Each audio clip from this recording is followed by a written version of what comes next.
But it made me reappraise this whole prophecy, because now it looked like to me I had proof that the Russian word for wormwood was Chernobyl. Consequently, I decided I better study a little bit more about it. I went to the bookstore, found a book called The Truth About Chernobyl. It was written by a scientist who was there at the time of the horrible nuclear explosion that occurred in 1986. Let me take a few minutes to tell you the story of what happened there, because I have come to the conclusion that the third trumpet did sound in 1986. Let me give you some more information as to why I have come to that conclusion. Here's what happened. On April the 26th of 1986, about 1:26 in the morning, there was a Russian scientist who was in charge of the Chernobyl nuclear power plant located in the Ukraine, which at that time was in the Soviet Union.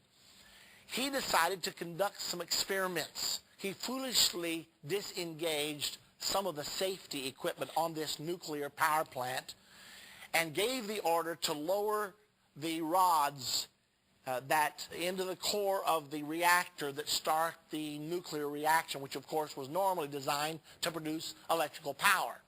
So when he lowered these rods, he didn't realize what was happening inside of the reactor until it was too late.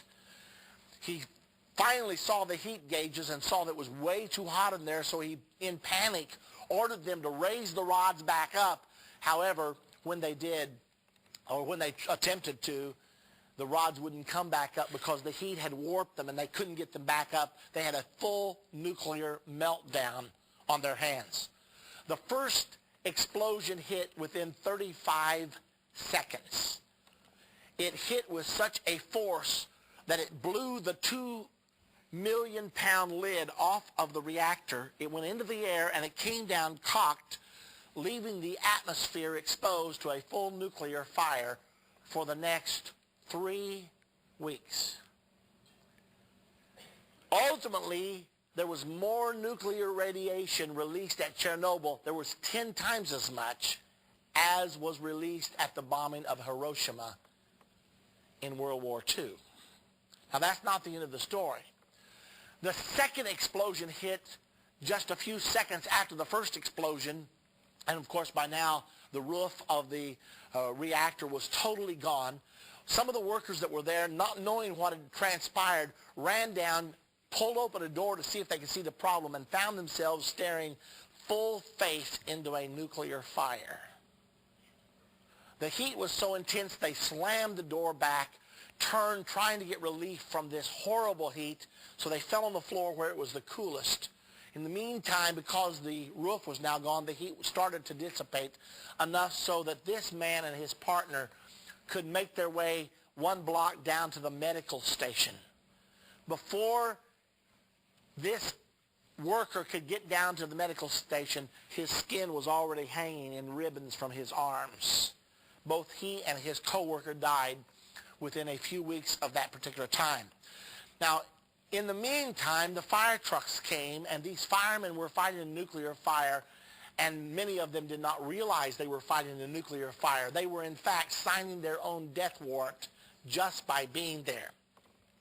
They fought that fire for the next 3 weeks. Most of those firemen died not too long afterwards. When the fire finally was put out, they had to get rid of the fire trucks because they had absorbed so much radioactive material that anybody that got around them would be contaminated and their health would be destroyed.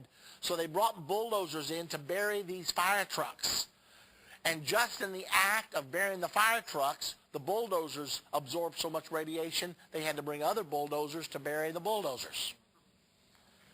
Now, there was a city nearby where most of the workers of the Chernobyl nuclear power plant lived.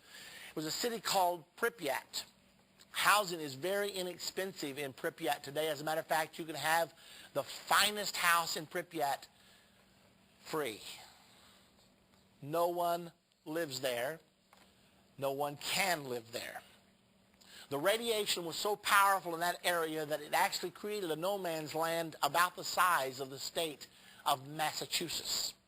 Now, if that were all that happened, it would not have been so severe, but that's not the end of the story.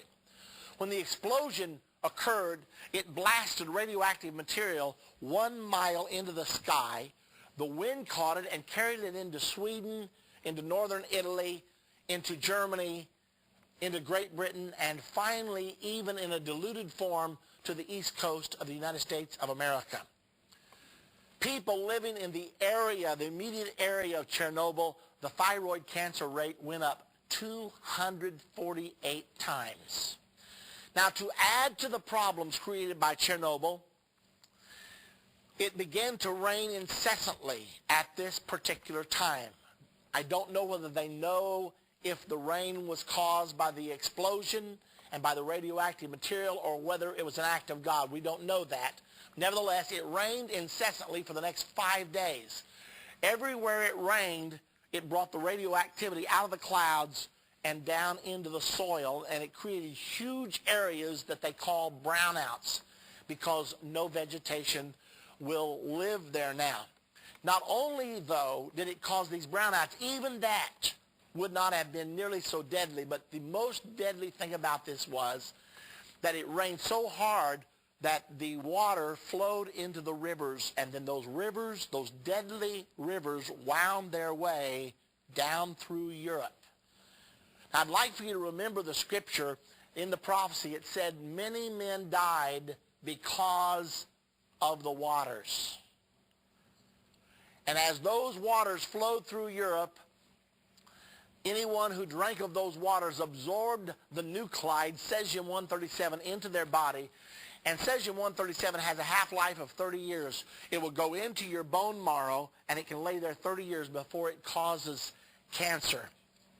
Now, the results so far from Chernobyl are that 125,000 have died. 2 million are infected, they estimate. Now, that means that walking around in Europe right now, there's 2 million people with this thing in their body. Doctors and scientists say that the worst is yet to come. That once the genetic damage that was created by all of this nuclear radiation begins to affect the next generation and the next generation, they don't even know how to predict the far-reaching implications of the Chernobyl nuclear accident.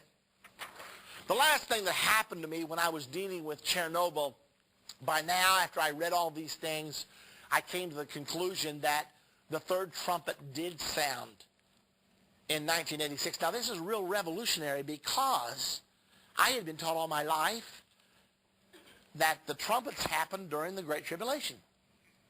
So I started looking in the Bible if there's any proof for this. And to my astonishment, there's no proof of that. Zero proof of that.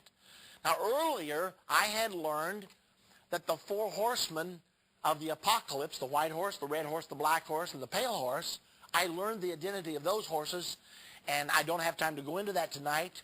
However, that is lesson number 4 of our Understanding the End Time series. It's also chapter 3 of A Message for the President. I had learned the identity of those horses, and I'll just give you one quick preview. The red horse is communism. And you'll have to understand the lesson. You have to go through the lesson before you're able to accept that, I'm sure. But if you go through those lessons, I think you will end up agreeing that that is true. All nations who are under the spirit of communism are called red nations, whether it's red China, red Russia, or what it is. And that's just a little bit, just a little piece that you can at least hold on to. Once I found out what they were, it dawned on me that communism has been in the world a long time. And capitalism has been in the world a long time. Once I learned that, it's revolutionizing my mind about how the book of Revelation was written. So it wasn't as difficult for me to start thinking that perhaps the trumpets could have sounded, or at least some of them could have sounded as well.